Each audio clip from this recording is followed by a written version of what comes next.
ఇంతకుముందు ప్రామిస్ చేసినట్లుగా ఈరోజు నుంచి మనం ఏపీ హిస్టరీ ప్రిపరేషన్ కూడా స్టార్ట్ చేయబోతున్నాము. ఈ ఏపీ హిస్టరీ నోట్స్ రాయడానికి నేను డాక్టర్ బిఎస్ఎల్ హనుమంతరావు గారి ఆంధ్రుల చరిత్ర పుస్తకాన్ని రిఫరెన్స్గా తీసుకున్నాను. ఓకే, ఈ ఏన్షియంట్ హిస్టరీ అంతా కవర్ అయిపోయిన తర్వాత మోడర్న్ హిస్టరీకి మళ్ళీ రఘునాథరావు గారి బుక్ రిఫరెన్స్గా తీసుకుని అది కూడా మనం కవర్ చేసుకోవడానికి ట్రై చేద్దాం. ఓకే, నెక్స్ట్ ఈ బుక్లో నేను ఫస్ట్ 8 పేజెస్ అంటే ఆంధ్రప్రదేశ్ భౌతిక స్వరూపం ఉనికి అనే టాపిక్ని స్కిప్ చేయడం జరిగింది. ఎందుకంటే ఇంతకుముందే చెప్పినట్లుగా ఇది ఇప్పుడు 1994లో పబ్లిష్ అయిన బుక్.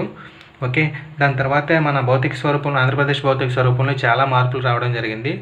ఓకే, సో ఈ ప్రజెంట్ ఈ బుక్లో ఉన్న డీటెయిల్స్ అంత నెసెసరీ అనిపించలేదు నాకు. ఓకే, సో వీటిని స్కిప్ చేసి నేను ఏపీ జియోగ్రఫీలో కవర్ చేసుకుంటాను ఈ భౌతిక స్వరూపం ఉనికి అనే టాపిక్స్. ఓకే, సో ప్రజెంట్ ఎక్కడి నుంచి స్టార్ట్ చేస్తున్నాం మనం అంటే చారిత్రక ఆధారాల నుంచి స్టార్ట్ చేస్తున్నాం.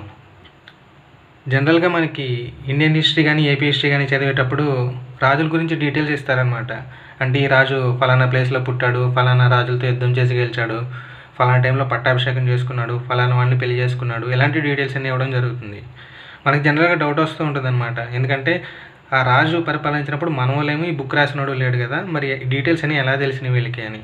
ఓకే, అవి వాళ్ళు ఎలా తెలుసుకున్నారు అనేది ఈరోజు మన టాపిక్ అనమాట, చారిత్రక ఆధారాలు. ఓకే, డీటెయిల్స్లోకి వెళ్ళే ముందు ఆంధ్రప్రదేశ్ చరిత్రని 2 పార్ట్స్గా విభజించవచ్చు అనమాట. అవి చరిత్ర పూర్వయుగము, నెక్స్ట్ చారిత్రక యుగము. ఈ డిఫరెన్షియేషన్ ఎలా చేశారంటే లిటరేచర్ని బట్టి అనమాట. ఓకే, అంటే మన ఏపీ హిస్టరీకి సంబంధించిన లిటరేచర్ ఎప్పటి నుంచి లభ్యమవుతుందో దాన్ని చారిత్రక యుగం, అంటే చరిత్ర ఎప్పటి నుంచి లభ్యమవుతుందో దాన్ని చారిత్రక యుగం అన్నాం. ఓకే, ఈ లిటరేచర్ లేనప్పుడు అంటే ఈ రచనలు ఏమీ దొరకనప్పుడు ఆ కాలాన్ని ఏమన్నాం అంటే చరిత్ర పూర్వయుగం లేదా శిలాయుగం అన్నాం. శిలాయుగం అని ఎందుకన్నాం అంటే ఆ టైంలో మనకి దొరికినవన్నీ శిలలే అనమాట, అంటే భౌతిక అవశేషాలు. ఓకే, ఈ భౌతిక అవశేషాలను బేస్ చేసుకునే యుగాన్ని చరిత్ర పూర్వయుగం అంటాము. దాని తర్వాత లిటరేచర్ వచ్చినప్పటి నుంచి ఉన్న యుగాన్ని చారిత్రక యుగం అంటాం అనమాట. ఓకే, నెక్స్ట్ ఇప్పుడు మన టాపిక్లోకి వెళ్ళిపోతే మనకి చరిత్ర రాయడానికి ఆధారాలు ఏమేమి ఉన్నాయంటే మెయిన్ 2 టైప్స్ ఆఫ్ ఆధారాలు ఉంటాయి. ఓకే, ఒకటి వాజ్మీ ఆధారాలు, 2 పురావస్తు ఆధారాలు. ఇంతకు ముందు చెప్పుకున్నాం కదా మనం పైన. పురావస్తు ఆధారాలు అంటే చరిత్ర పూర్వయుగం నాటి ఆధారాలు అనమాట, అంటే లిటరేచర్ లేనప్పుడే ఆధారాలు. ఓకే, వాటిని పురావస్తు ఆధారాలు అంటాం. ఫర్ ఎగ్జాంపుల్ ఏంటంటే ఆ టైంలో ఉన్న రాళ్ళు, లేదంటే సమాధులు, వాళ్ళు వాడిన నాణాలు, ఇంకా వాళ్ళు వాడిన కుండలు, ఇలాంటివన్నీ ఉంటాయి కదా, యూటెన్సిల్స్. ఓకే, వాటన్నిటిని ఏమంటామంటే మనము పురావస్తు ఆధారాలు అంటాం అనమాట, లిపి లేని టైంలో. ఓకే, నెక్స్ట్ లిపి వచ్చిన తర్వాత ఏంటంటే వాజ్మీ ఆధారాలు అంటే బుక్స్. ఈ బుక్స్ ద్వారా అడ్వాంటేజ్ ఏంటంటే మనకి అన్నీ క్లియర్గా ఉంటుందన్నమాట ఇన్ఫర్మేషన్. సపోజ్ ఇక్కడ మనం చదువుకుంటున్నాం కదా, డీటెయిల్గా ఉంటుంది. కానీ పురావస్తు ఆధారాలు అంటే అలా ఉండవు. ఓకే, సపోజ్ ఏదో ఒక కొండ పెంకు దొరుకుతుంది, దాన్ని మళ్ళీ రీసెర్చ్ అవి చేయాలన్నమాట, చేసి ఒక ఎస్టిమేషన్కి రావాలి. నెక్స్ట్ ఏదో ఒక కాయిన్ దొరుకుతుంది. ఓకే, ఆ కాయిన్ మళ్ళీ రీసెర్చ్ అది చేసి ఒక ఎస్టిమేషన్కి రావాలి పురావస్తు ఆధారాలతో. వాజ్మీ ఆధారాలతో ఆ ప్రాబ్లం ఉండదు, ఎందుకంటే వాడు డీటెయిల్గా రాసి ఇచ్చేస్తాడు. ఓకే, ఈ రాజు ఇప్పుడు పుట్టాడు, ఈ టైంలో యుద్ధం చేశాడు, ఈ టైంలో ఇలా చేశాడు, అలా చేశాడు అని. ఓకే, కాకపోతే ఇక్కడ ప్రాబ్లం ఏంటంటే పురావస్తు ఆధారాలు విశ్వాసయోగ్యాలు అంటే వాటిని ట్యాంపర్ చేయడం కొంచెం కష్టం అనమాట. ఓకే, అదే ఇక్కడ వాజ్మీ ఆధారాలు తీసుకున్నాం అనుకోండి, ఏదో ఒక రాజు ఉన్నాడు, ఆ రాజు కొంచెం బ్యాడ్ టెంపర్డ్ పర్సన్ అనుకుందాం, అంటే చాలా చెడ్డోడు అనుకుందాం, లేదంటే అందవికారంగా ఉంటాడు అనుకుందాం. కాకపోతే చరిత్రలో అలా ఉండడం ఆ రాజుకి ఇష్టం ఉండదు కదా. సో ఏం చేస్తాడంటే ఒక అసిస్టెంట్ని పెట్టుకుని నా గురించి ఒక బుక్ రాయి, అందులో నేను ఒక సూపర్ హీరో కింద రాసాయని చెప్తాడు. ఓకే, సో అసిస్టెంట్ ఏం చేస్తాడు, సింపుల్గా నా రాజు దేవుడు, గాల్లో ఎగిరేవాడు, లేదంటే నీటి మీద నడిచేవాడు, ఇలాంటి సోదంతా రాసేస్తాడు. ఓకే, సో ఈ వాజ్మీ ఆధారాలు అనేవి అంత రిలయబుల్ కాదు. అదే పురావస్తు ఆధారాల విషయానికి వస్తే ఆ ప్రాబ్లం ఉండదు మనకి. ఓకే, నెక్స్ట్ ఈ వాజ్మీ ఆధారాల్లో మొదటిది ఏంటంటే ఋగ్వేదం అనమాట. ఇది ఎప్పటి నుంచి ఉందంటే క్రీస్తుపూర్వం 2000 శతాబ్దం నుంచి ఉంది. ఓకే, కానీ ఈ ఋగ్వేదంతో ప్రాబ్లం ఏంటంటే ఫస్ట్ నుంచి కూడా లిఖితపూర్వకంగా లేదు. మనకి లిఖితపూర్వకంగా లేకపోవడం అంటే వేదం అనేది ఎప్పుడు కూడా గురువు ముఖం ద్వారా నేర్చుకోవాలంటారనమాట. అంటే గురువు శిష్యులు ఆపోజిట్ కూర్చుంటాడు, కూర్చొని రిథమిక్గా మంత్రాలు చెప్తూ ఉంటాడనమాట. చెప్తున్నప్పుడు ఆ శిష్యులు అవి గురువు ముఖం ద్వారా విని వాటిని రిపీట్ చేస్తూ నేర్చుకుంటారనమాట. ఎక్కడ బుక్స్లో చదువుకోవడం ఇలాంటివి ఉండవు. డైలీ ఇదే ప్రాసెస్. కూర్చోబెట్టుకొని గురువు చెప్పడం, శిష్యులు విని వాటిని రిపీట్ చేయడం అనమాట. నెక్స్ట్ జనరేషన్స్ కూడా అలాగే ఫార్వర్డ్ అవుతూ ఉండేవి. ఓకే, సో ఈ రకంగా ఋగ్వేదం స్టార్ట్ అయ్యి ఎప్పటి నుంచి లిఖితపూర్వకంగా ఉందనేది మనకి క్లారిటీ లేదు. ఓకే, ఇలా ఒక జనరేషన్ నుంచి వేరే జనరేషన్కి ఇలా ప్రాసెస్ అంటే సరఫరా అవుతూ వచ్చింది. ఏదో ఒక సెర్టైన్ స్టేజ్లో అనేది ఈ లిఖితపూర్వకంగా అంటే రాయడం మొదలైందనమాట. మరి ఇంతకీ ఈ లిపి ఎప్పుడు వాడుకలోకి వచ్చిందంటే బౌద్ధ యుగ ఆరంభంలో, అంటే క్రీస్తుపూర్వం 2000 నుంచి 600 సంవత్సరం టైంలోకి ఈ లిపి అనేది వాడుకలోకి వచ్చింది. ఓకే, ఈ బుద్ధిస్టిస్ట్ టైంలో ఈ లిపి అనేది వాడుకలోకి రావడం జరిగింది. అందుకే ఈ లిపి వాడుకలోకి వచ్చిన తర్వాత యుగాన్ని ఏమంటాం అంటే పురాచారిత్రక యుగం అంటాం. అంటే ఇనీషియల్ స్టేజ్ ఆఫ్ చారిత్రక యుగం అనమాట. ఓకే, నెక్స్ట్ ఇంతకు ముందే చెప్పుకున్నాం కదా, ఈ పురావస్తు ఆధారాలే ఎక్కువ విశ్వాసయోగ్యాలు, వాజ్మయ ఆధారాలు పెద్దగా అంటే తప్పని పరిస్థితుల్లో, అంటే ఇంక పురావస్తు ఆధారాలు ఏమి లేనప్పుడు వాజ్మయ ఆధారాలని నమ్ముతాం మనం. దాంట్లో ఉన్న పుక్కిటి పురాణాలన్నింటినీ పక్కన పెట్టేసి కొంచెం రిలయబుల్ ఇన్ఫర్మేషన్ అంతటినీ గ్యాదర్ చేసుకుని నమ్ముతాము. అలా కాకుండా ఈ రెండు కూడా అవైలబుల్ ఉన్నాయనుకోండి, వాజ్మయ ఆధారం ఉంది, పురావస్తు ఆధారం ఉంది, రెండింటికి కాన్ఫ్లిక్ట్స్ వస్తున్నాయి. అంటే లిటరేచర్లో ఒకలా చెప్తున్నాం కానీ మనకు దొరికిన పురావస్తు ఆధారాలు అంటే శాసనాలు ఒకలా చెప్తున్నాయి అనమాట. ఓకే, సపోజ్ లిటరేచర్లో ఒక రాజు ఒక 200 సంవత్సరాలు పాలించాడని ఉందనుకోండి, కానీ పురావస్తు ఆధారం అంటే ఏదో 2 శాసనాలు దొరికినాయి. ఆ రాజు పట్టాభిషేకమైన మన్నాడే వేరే రాజు వచ్చి రాజుని చంపేశాడని చెప్పి మనకి శాసనం దొరికింది. అలాంటప్పుడు దేన్ని నమ్ముతామంటే మనం పురావస్తు ఆధారాలని నమ్మాలి. ఓకేనా? నెక్స్ట్ అసలు వాజ్మయ ఆధారాలు అంటే ఏంటి, వాటిలో ఉన్న టైప్స్ ఏంటో చూద్దాం. ఓకే, వాజ్మయ ఆధారాలు అంటే లిటరేచర్ అని ఇంతకు ముందే చెప్పుకున్నాం కదా. ఈ లిటరేచర్లో మళ్ళీ 2 టైప్స్ ఉన్నాయి మనకి. ఏంటవి? దేశీయ వాజ్మయ ఆధారాలు, నెక్స్ట్ విదేశీయ వాజ్మయ ఆధారాలు. విదేశీ వాజ్మయ ఆధారాలు అంటే విదేశీయులు మన గురించి రాసిన బుక్స్ అనమాట. వీటి గురించి మనం తర్వాత డిస్కస్ చేసుకుందాం. ప్రజెంట్ ఏంటంటే దేశీయ వాజ్మయ ఆధారాలు. ఇక్కడ ఇంకొక పాయింట్ గుర్తుపెట్టుకొని, మనం ఏపీ హిస్టరీ గురించి డిస్కస్ చేస్తున్నాం కాబట్టి ఈ చెప్పేదంతా కూడా ఆంధ్రప్రదేశ్ చరిత్ర గురించి. ఓకే, ఇండియన్ హిస్టరీ గురించి మనం ఏమీ చెప్పడం తలుచుకోవట్లేదు. ఓకే, నెక్స్ట్ ఈ దేశీయ భాషలో లిటరేచర్ ఎప్పటి నుంచి స్టార్ట్ అయిందంటే తూర్పు చాళుక్య యుగం నుంచి స్టార్ట్ అయింది. నెక్స్ట్ మళ్ళీ దేశీయ లిటరేచర్లో మళ్ళీ 2 టైప్స్ ఉన్నాయన్నమాట. మతపరమైన బుక్స్, మతేతరమైన బుక్స్. ఓకే, మతపరమైన అంటే తెలిసిందే కదా, రిలీజియస్ లిటరేచర్ అనమాట. మతేతరం అంటే ఇంకా రొమాన్స్ గురించి కానీ, లేదంటే రాజులు చేసిన సాహసాల గురించి కానీ, ఇంకా అదర్ టాపిక్స్ గురించి కానీ రాసినవి మతేతరమైనవి. ఓకే, వీటి లాంగ్వేజ్ ఏంటంటే సంస్కృతం, ప్రాకృతం, దేశీ ఈ 3 భాషల్లోనూ రాయడం జరిగింది ఈ దేశీయ వాజ్మయాల్ని. ఓకే, నెక్స్ట్ ఇక్కడ మళ్ళీ మతపరమైన బుక్స్లో మళ్ళీ 2 టైప్స్ అనమాట. ఏంటంటే వైదిక మతం, జైన బౌద్ధ మతం. ఇలా 2 లిటరేచర్లోనూ కూడా ఆంధ్రుల గురించిన ప్రస్తావన ఉంది. నెక్స్ట్ ఇక్కడ వైదిక మతానికి సంబంధించిన లిటరేచర్ ఏ లాంగ్వేజ్లో ఉంటుందంటే సంస్కృతిలో ఉంటుంది, సంస్కృత భాషలో ఉంటుంది. జైన బౌద్ధ మతాలకు సంబంధించిన లిటరేచర్ ఫస్ట్లో ప్రాకృతంలో స్టార్ట్ అయింది. క్రీస్తు శకం 3వ శతాబ్దం టైంలో ప్రాకృతంలో ఉండేది. తర్వాత నిదానంగా సంస్కృతంలో కూడా రాయడం మొదలైందనమాట. ఓకే, నెక్స్ట్ ఈ సంస్కృత భాషలో రాసిన జైన బౌద్ధ గ్రంథాల్లో ముఖ్యమైనది ఏదంటే నాగార్జునుడు రాసిన సుహృల్లేఖ, రత్నావళి రాజపరికథ అనే బుక్స్ ముఖ్యమైనవి అనమాట. వీటిలో మనం ఏం తెలుసుకోవచ్చు అంటే ఈ బుక్స్ ద్వారా బౌద్ధుల జీవనం గురించి తెలుసుకోవచ్చు. నెక్స్ట్ వాళ్ళ రాజకీయ ఆలోచన విధానం ఎలా ఉందనేది మనకు తెలుస్తుంది. ఓకే, ఇదంతా దేని గురించి? మతపరమైన బుక్స్ గురించి. Next మతేతరమైన books. ఓకే, ఈ మతేతరమైన బుక్స్లో కూడా మళ్ళీ ప్రాకృత భాషలో రాసినవి ఉన్నాయి, సంస్కృత భాషలో రాసినవి ఉన్నాయి. ప్రాకృత భాషలో రాసిన బుక్స్లో ఇంపార్టెంట్ది ఏంటంటే గాథా సప్తశతి. సంస్కృత భాషలో రాసిన బుక్స్లో కామసూత్రాలు, వాత్సాయన కామసూత్రాల బుక్ ఇంపార్టెంట్ అనమాట. ఈ బుక్ వల్ల మనం ఏం తెలుసుకుంటామంటే శాతవాహన యుగ జీవనం గురించి తెలుసుకుంటాం. ఓకే, వాళ్ళ సాంఘిక జీవనం ఎలా ఉంది, సాంస్కృతిక జీవనం ఎలా ఉంది అనే విషయాలు మనకి ఈ వాత్సాయనుడు రాసిన కామసూత్రాల ద్వారా తెలుస్తుంది. నెక్స్ట్ ఇక్కడ గుర్తుపెట్టుకోవాల్సిన ఇంకొక పాయింట్ ఏంటంటే తెలుగు కంటే 100 years ముందే, అంటే 1 శతాబ్దం ముందే కన్నడంలో కావ్యరచన జరిగింది. ఓకే, ఇంకోలా చెప్పాలంటే కన్నడంలో కావ్యరచన జరిగిన 100 సంవత్సరాల తర్వాతే తెలుగులో కావ్యరచన స్టార్ట్ అయిందనమాట. ఎవరు ఈ కవి అంటే కన్నడంలో పంప కవి అనే ఆయన గదాయుద్ధం, విక్రమార్క విజయం అనే కావ్యాలు రాశాడు. ఈ కావ్యాలు ఏంటంటే రాష్ట్రకూట, వేంగి చాళుక్యుల సంఘర్షణ గురించి చెప్పడం జరిగింది. ఓకే, మళ్ళీ వీళ్ళు ఏపీ రిలేటెడ్ పీపుల్ సంఘర్షణ గురించి గదాయుద్ధం, విక్రమార్క విజయం అనే కావ్యాల్లో చెప్పడం జరిగింది. ఈ కావ్యాలు రాసింది ఎవరంటే పంప కవి అనే ఆయన.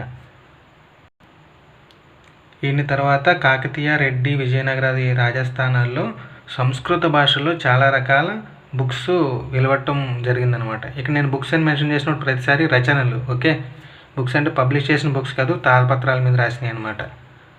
నెక్స్ట్ వీటిలో ముఖ్యమైనవి ఏంటంటే ప్రత్యేకంగా రాజవంశాల గురించి రాసిన కావ్యాలు. అవి ఏంటంటే నరపతి విజయం, వెలుగోటివారి వంశావళి. ఈ రెండు కూడా ప్రత్యేకంగా రాజవంశాల గురించి ఎక్స్ప్లెయిన్ చేసిన కావ్యాలు అన్నమాట. ఓకే,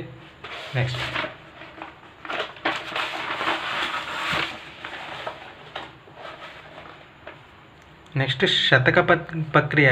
శతకాలు అంటే తెలిసిందే కదా, మనం చిన్నప్పుడు చదువుకున్నాం. ఈ శతక ప్రక్రియ ఎప్పుడు ప్రారంభమైందంటే కాకతీయుల యుగంలో ప్రారంభమైంది. కానీ ఎక్కువగా శతకాలు ఎవరి కాలంలో రాశారంటే విజయనగర యుగానంతరం రాయడం జరిగింది. ఓకే, శతక ప్రక్రియ ప్రారంభం ఎప్పుడు జరిగిందంటే కాకతీయుల యుగంలో జరిగింది. ఎక్కువ శతకాలు లేదా శతక ప్రక్రియ ఎప్పుడు పెరిగిందంటే విజయనగర యుగానంతరం పెరిగింది. శతకాలు అంటే మనకి జనరల్గా గుర్తొచ్చాయి నీతికి సంబంధించిన శతకాలు. కాకపోతే ఇవి కాకుండా ఇంకా భక్తిపరమైన శతకాలు, శృంగారపరమైన శతకాలు కూడా ఉంటాయి. ఓకే, ఈ మూడు శతక ప్రక్రియలో మెయిన్ టాపిక్స్ అనమాట. కాకపోతే ఇంటర్నల్గా ఏముంటాయంటే రాజకీయం గురించి, ఆర్థిక సాంఘిక పరిస్థితుల గురించి కూడా ఈ శతకాల్లో మెన్షన్ చేయడం జరుగుతుందన్నమాట. ఓకే, ఫర్ ఎగ్జాంపుల్ వేమన శతకం తీసుకుంటే ఆ టైంలో సిచ్యువేషన్ ఎలాగుంది, మన కల్చర్ ఎలా ఉంది, ఇలాంటి చాలా డీటెయిల్స్ తెలుస్తాయి మనకి. ఓకే, నెక్స్ట్ ఇక్కడ ఆథర్ మెన్షన్ చేసిన ఇంకొక ఇంపార్టెంట్ పాయింట్ ఏంటంటే కాకతీయుల యుగానంతరము శ్రీనాథుడు, మడికిసింగన్ అనే ఫేమస్ రైటర్స్ వచ్చారు. ఓకే, కానీ వీళ్ళు ఏంటంటే ముస్లిం దురాఘాతాల గురించి ఏం చెప్పలేదు.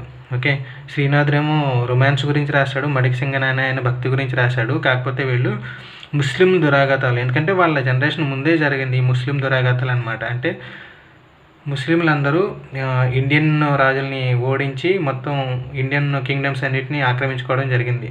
అదే ఇక్కడ ఏపీ గురించి చెప్తున్నాం కాబట్టి ఏపీ కింగ్డమ్స్ని. ఓకే, కానీ వీళ్ళు వాటి గురించి ఏం మెన్షన్ చేయలేదన్నమాట.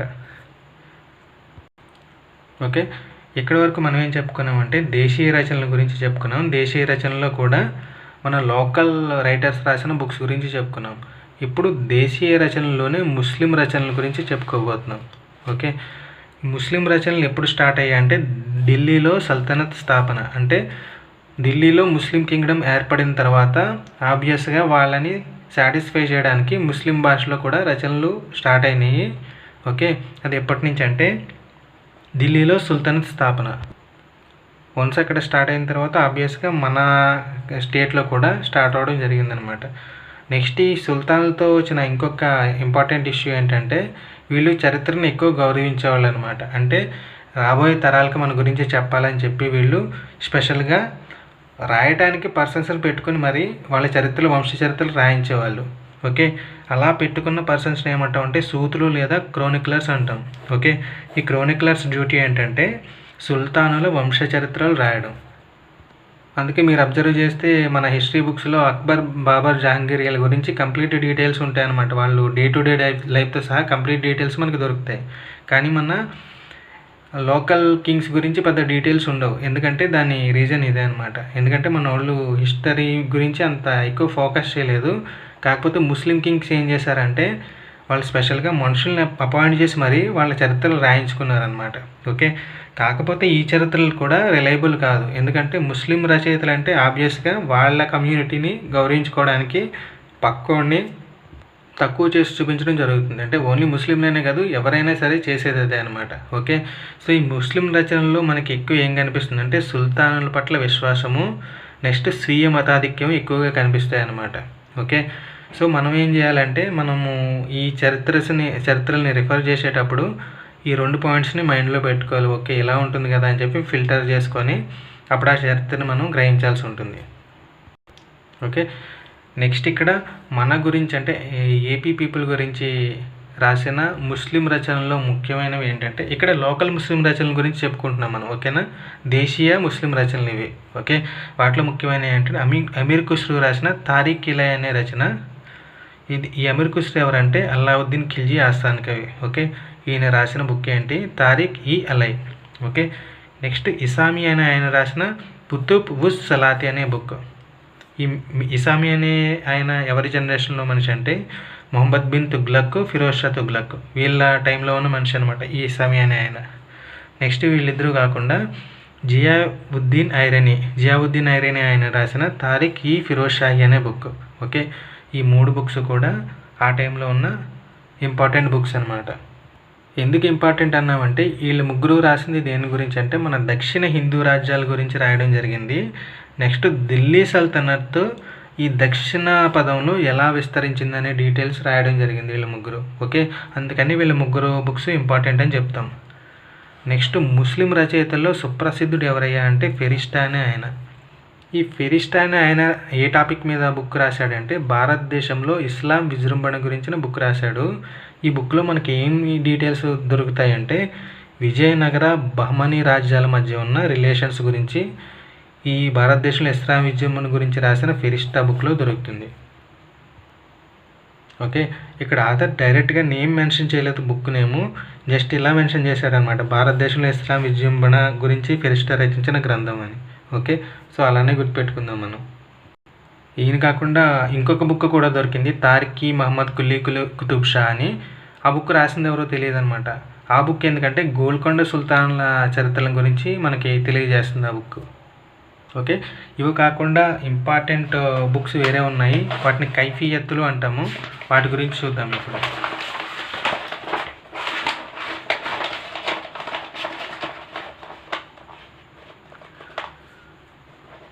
ఈ కైఫియత్తులు లేదా దండ కవిలలని వాజ్మూలాలని కూడా అంటాము, ఓకే. ఇవి ఏంటంటే గ్రామ చరిత్రలు అనమాట. సింపుల్గా చెప్పాలంటే ఈ కైఫియత్తులు అంటే గ్రామ చరిత్రలు, ఓకే. ఇవి ఎప్పుడు రాశారు, ఎందుకు రాశారంటే జనరల్గా ముస్లిం సుల్తాన్లు మన ఇండియన్ కింగ్డమ్స్ని లేదంటే ఊర్లని రాజ్యాలని ఆక్రమించుకున్నారు కదా. ఆక్రమించుకున్న తర్వాత వాళ్ళకి ఏంటంటే మన సరౌండింగ్స్ గురించి పెద్దగా ఐడియా ఉండదు.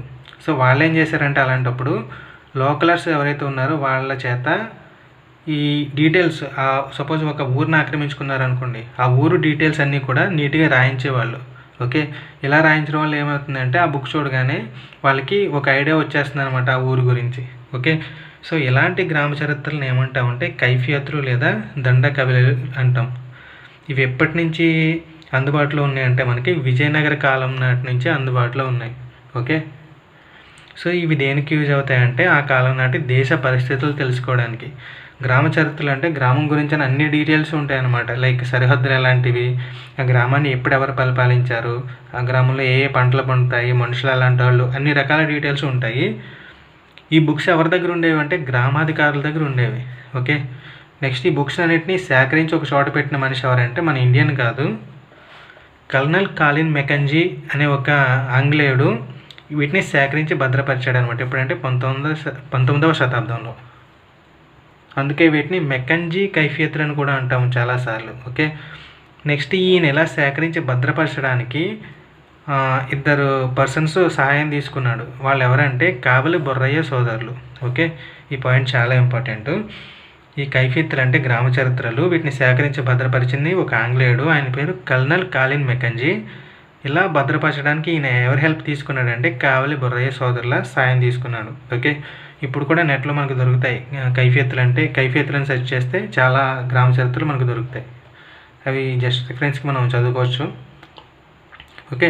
సో ఇప్పటి వరకు మనం దేని గురించి చెప్పుకున్నామంటే దేశీయ రచనల గురించి, అంటే మన ఆంధ్రప్రదేశ్ రాజ్యాల గురించి చెప్పిన దేశీయ రచనలు. వాటిలో మళ్ళీ మన లోకలైట్స్ అంటే మన తెలుగు రచయితలు రాసిన బుక్స్ గురించి, నెక్స్ట్ ముస్లిం రచయితలు రాసిన బుక్స్ గురించి చెప్పుకున్నాము. ఇప్పుడు విదేశీ రచనల గురించి చెప్పుకుందాం, ఓకే. నెక్స్ట్ ఇక్కడ విదేశీ రచనలు అంటే విదేశీయులు వాళ్ళ కంట్రీలో కూర్చో రాసిన రచనలు కాదు, ఓకే. మన దేశం గురించి వాళ్ళ కంట్రీలో ఏమీ చూడకుండా వాళ్ళు రాసిన రచనలు ఎలా ఉంటాయంటే 1990s టైంలో హాలీవుడ్ పిక్చర్స్ వచ్చాయి, వాటిలో మన ఇండియన్స్ని చాలా దారుణంగా చూపించేవాళ్ళు, ఓకే. అలా ఉంటాయి అన్నమాట. కానీ అలాంటి రచయితలు కాదు. ఇంట్రెస్ట్ కొద్దీ మన దేశం వచ్చి మనతో పాటు ట్రావెల్ చేసి, అంటే మన బ్రతుకు వాళ్ళు కూడా బ్రతికి కొన్ని సంవత్సరాలు ఇక్కడ గడిపి రాసిన బుక్స్ అనమాట. ఓకే, సో అలా రాసిన వాళ్ళలో ఫస్ట్ ఎవరంటే గ్రీకులు. మళ్ళీ చెప్తున్నాను, ఇక్కడ మనం ఆంధ్రుల ప్రస్తావన ఉన్న బుక్స్ గురించి మాత్రమే మాట్లాడుకుంటున్నాము. ఓకే, సో అలా గ్రీకుల్లో ఆంధ్రుల ప్రస్తావన గురించి రాసిన రైటర్స్ ఎవరంటే మొగస్తనైస్, ఏరియన్, టాలమీ, నెక్స్ట్ ఇంకొక పేరుతని నాయకుడు ఒక ఆయన ఉన్నాడు. ఆయన రాసిన బుక్ని మనం రిఫరెన్స్గా తీసుకుంటాం అనమాట. వీళ్ళందరిలోకి కూడా ఈ పేరు తెలియని నాయకుడు రాసిన బుక్ని ఎక్కువ రిలయబుల్గా భావిస్తారనమాట. ఎందుకంటే ఈ బుక్లో ఈ పేరు తెలియని నాయకుడు దేని గురించి చెప్పాడంటే దక్షిణ దేశ రేవుపట్నాల గురించి, విదేశీ వాణిజ్యం గురించి, అంటే ఈ రేవుపట్నాల్లో జరిగే విదేశీ వాణిజ్యం గురించి చెప్పడం జరిగింది.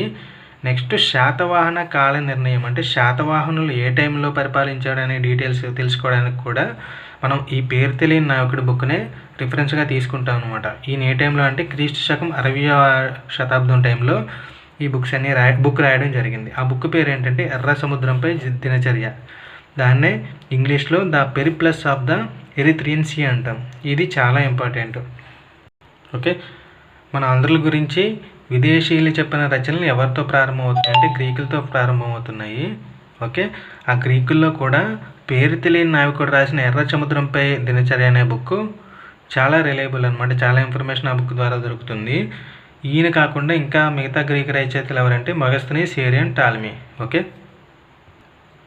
నెక్స్ట్ గ్రీకుల తర్వాత మన ఏపీ గురించి రాసిన వాళ్ళు ఎవరంటే చైనా వాళ్ళు. ఓకే, ఈ చైనా వాళ్ళు మన దేశం రావడానికి రీజన్ ఏంటంటే మన దేశంలో ఉన్న బౌద్ధ మతం గురించి వాళ్ళు ఎక్స్ప్లోర్ చేయడానికి రావడం జరిగింది. ఓకే, సో ఆబ్వియస్గా వీళ్ళ బుక్స్లో ఏముంటాయంటే మన దేశంలో మన రాష్ట్రంలో ఉన్న బౌద్ధ మతం స్థితిగతులన్నీ కూడా ఈ చైనా రైటర్స్ బుక్స్ ద్వారా మనకి తెలుస్తాయి అన్నమాట. వీళ్ళలో ముఖ్యులు ఎవరంటే ఫాహియాన్ క్రీస్తు శకం 400, నెక్స్ట్ యువాన్ షాంగ్ క్రీస్తు శకం 640, ఇట్సింగ్ క్రీస్తు శకం 670. ఓకే, వీళ్ళ లిటరేచర్ ద్వారా ఆ దేశంలో మన స్టేట్లో బౌద్ధ మతం ఎలా ఉండేది అనేది మనకు తెలుస్తుంది.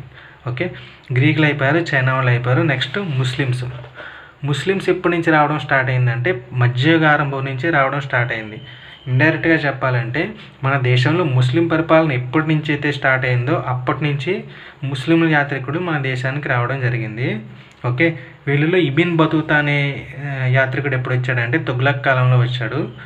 నెక్స్ట్ అబ్దుల్ రజాక్ అనే ఆయన ఒక ఆయన రావడం జరిగింది. ఈయన ఎవడంటే షారుఖ్ అనే ఒక ఫారసీక చక్రవర్తి దూతగా మన దేశం రావడం జరిగింది. ఈ అబ్దుల్ రజాక్ అనే ఆయన ఈయన దేని గురించి చెప్పాడంటే ఆ టైంలో విజయనగరాన్ని సందర్శించి ఏ టైంలో క్రీస్తు శకం 1442, 1448 టైంలో విజయనగరాన్ని సందర్శించాడు ఈ అబ్దుల్ రజాక్ అనే ఆయన. ఈయన విజయనగర టైంలో సంపద ఎలా ఉంది అనేది మెయిన్ ఫోకస్గా చెప్పడం జరిగింది అబ్దుల్ రజాక్ అనే ఆయన. నెక్స్ట్ ఇంకొక ఇంపార్టెంట్ పాయింట్ ఏంటంటే ఎక్కువ మంది విదేశీ వర్తకులు మన రాష్ట్రం వచ్చింది ఎప్పుడంటే విజయనగర కింగ్డమ్ టైంలోనే ఎక్కువ మంది విదేశీ వర్తకులు రావడం జరిగింది. నెక్స్ట్ ఇలా విజయనగరం వచ్చిన వాళ్ళలో ముఖ్యులు ఎవరంటే నికోలో కాంటి క్రీస్తు శకం 1442లో వచ్చాడు. ఈయన ఫస్ట్ అనమాట, ప్రథముడు. ఓకే, ఈయన తర్వాత పేసిన ఆయన ఒక ఆయన వచ్చాడు. ఈయన 1520-22 టైంలో. నెక్స్ట్ న్యూనిస్ 1535-37 టైంలో. నెక్స్ట్ బరాడస్ 1616 టైంలో రావడం జరిగింది. ఓకే, సో మెయిన్ మన విజయనగరం గురించి డీటెయిల్స్ అన్నీ ఇంత ఎక్కువగా డీటెయిల్స్ ఎలా దొరుకుతున్నాయి అంటే ఆయన ఆ టైంలో రాజ్యం గురించి, గజబలం గురించి, సైనికుల గురించి, నెక్స్ట్ ఇంకా రత్నాలని రాసులుగా పోసి అమ్మేవారు, ఎలాంటి డీటెయిల్స్ అన్నీ మనకి ఎలా దొరుకుతున్నాయంటే ఇదిగో వీళ్ళందరూ రాసిన బుక్స్ ద్వారా దొరుకుతున్నాయి అన్నమాట. ఓకే, విదేశీ రచనలు ఎందుకు ప్రామాణికం అంటే వీళ్ళు పార్షియాలిటీ ఏం చూపించారనమాట. అంటే రాజు ఎలాగ ఉండేవాడు, ఏం చేసేవాడు, ఇలాంటివన్నీ కూడా వాళ్ళకి ఏం కనిపిస్తే అదే రాసుకుని పోతూ ఉంటారనమాట. ఓకే, సో మన ఇండియన్ ఆథర్స్ కన్నా వీళ్ళు కొంచెం ఎక్కువ రిలయబుల్ అనమాట. ఓకే, ఇది విజయనగరం గురించి. నెక్స్ట్ కాకతీయ సామ్రాజ్యం. ఈ కాకతీయ సామ్రాజ్యం గురించి రాసిన వాటిలో ముఖ్యుడు ఎవరంటే వెనీస్ నగరం నుంచి వచ్చిన మార్కో పోలో. ఓకే, ఈయన 1292 క్రీస్తు శకం 1292 టైంలో రావడం జరిగింది. ఈయన ఎక్కడ దిగాడంటే మోటుపల్లి రేవు దగ్గర దిగాడు. ఓకే, ఈయన ఏం చెప్పాడంటే కాకతీయుల సామ్రాజ్యం టైంలో పరిస్థితులు ఎలాగున్నాయి అనేది ఈయన చెప్పడం జరిగిందనమాట. ఓకే, ఇదంతా విదేశీ రచనల గురించి. ఇప్పటి వరకు మనం దేని గురించి చెప్పుకున్నాం? వాజ్మయ ఆధారాల గురించి, అంటే లిటరేచర్ గురించి చెప్పుకున్నాం. నెక్స్ట్ ఇప్పుడు పురావస్తు ఆధారాలు. ఓకే, పురావస్తు ఆధారాల్లో ముఖ్యమైనవి ఏంటంటే శాసనాలు, నాణాలు, నిర్మాణాలు. ఓకే. ఇప్పుడంటే మనకి పిఆర్ టీములు, ప్రెస్ ఇన్ఫర్మేషన్ బ్యూరోలు, నెక్స్ట్ టీవీ9లు ఇలాంటివన్నీ ఉన్నాయి. కానీ ఆ టైంలో అలాంటివి ఏమి లేవు కాబట్టి ఒక రాజు ప్రజలకు ఏమైనా చెప్పాలనుకుంటే కనుక చాటింపు చేయించడం, నెక్స్ట్ అదే కానీ నెక్స్ట్ జనరేషన్కి ఏమైనా చెప్పాలనుకుంటే కనుక శాసనాలు వేయించడం చేసేవాడు అనమాట. ఈ శాసనాలు అంటే ఏం లేదు, రాజు దేని గురించి చెప్పాలనుకుంటున్నాడో దాన్ని ఒక రాయి మీద కానీ లేదంటే ఏదో లోహపు పలక మీద కానీ చెక్కించి ఊరు మధ్యలో కానీ లేదంటే సపోజ్ ఏమన్నా ఒక బిల్డింగ్ స్టార్ట్ చేశాడు అనుకోండి, ఇప్పుడు మనం శిలాపలకలు పెడతాం కదా, అలాగే అప్పట్లో శాసనాలు అనమాట. ఓకే. ఈ శిలాపలకలు అంత చిన్నవి ఉండొచ్చు, లేదంటే ఒక గుహ మొత్తాన్ని చెక్కించేసి ఉన్న పెద్ద పెద్ద శాసనాలు కూడా ఉన్నాయి. ఓకే.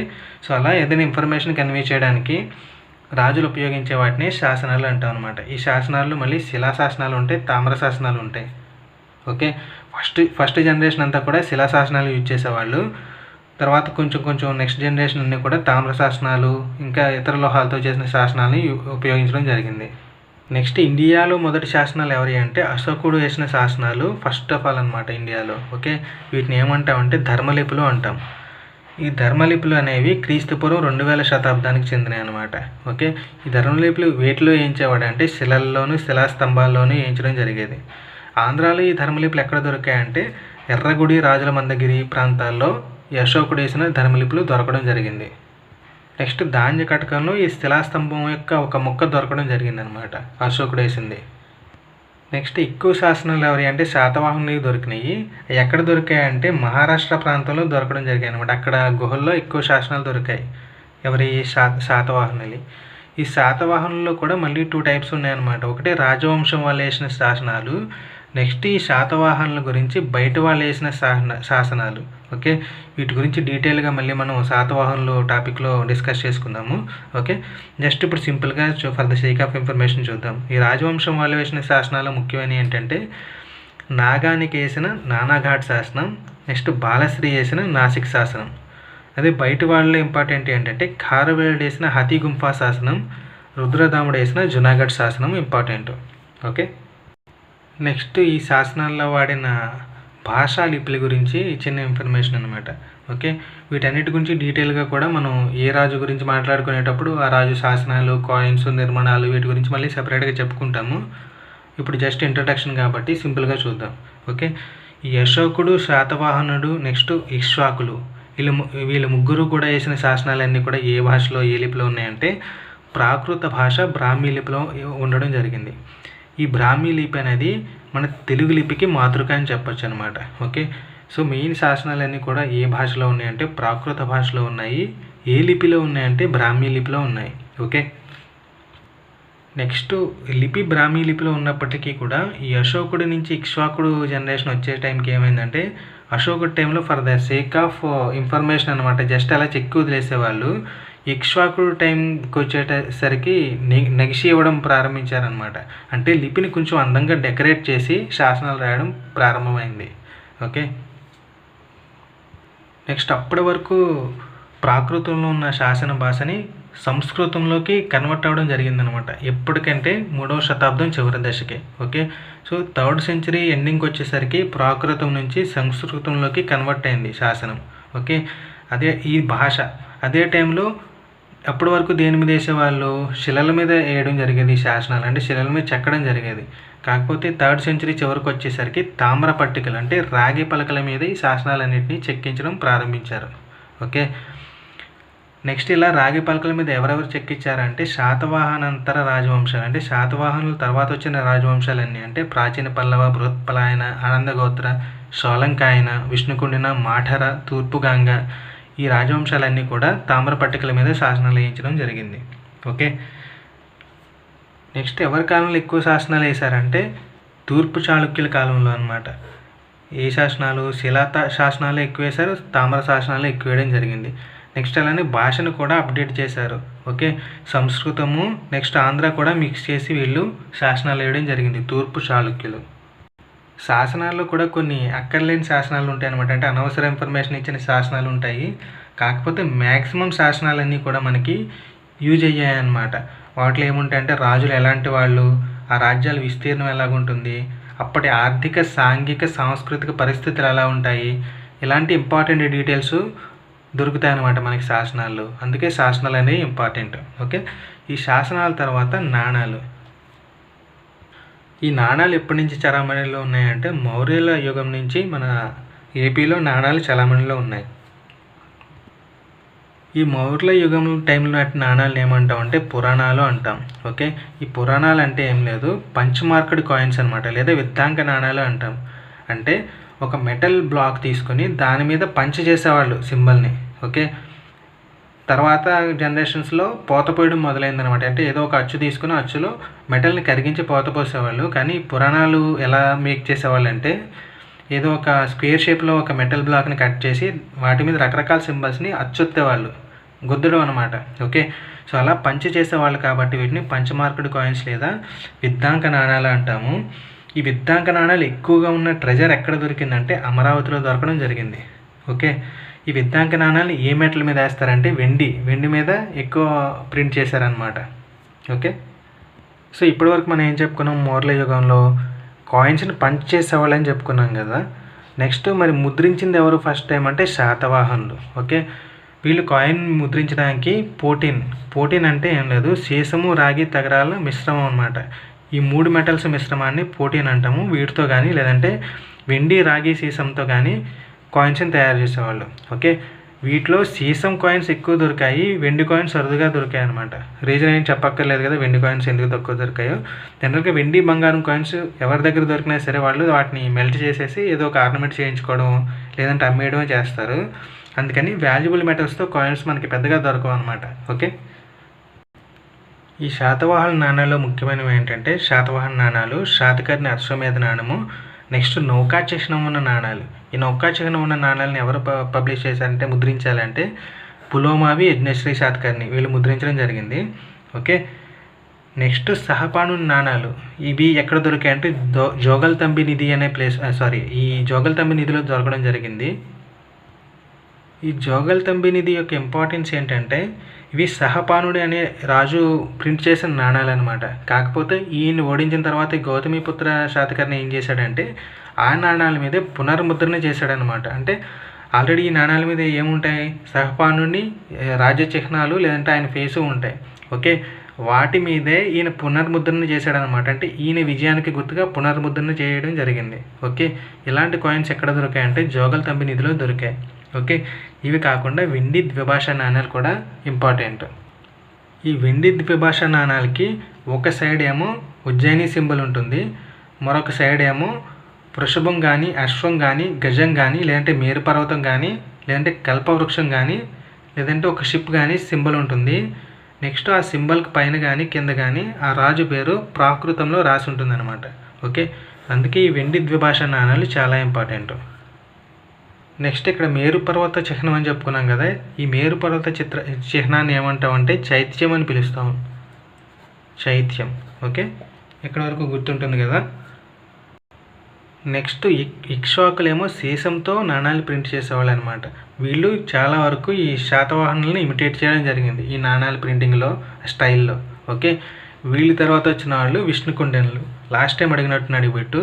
ఓకే, వీళ్ళు దేంతో తయారు చేశారంటే నాణాన్ని ఇనుముతో తయారు చేయడం జరిగింది. ఇనుముతో తయారు చేసి వాటికి రాగి తాపడం చేయడం జరిగింది.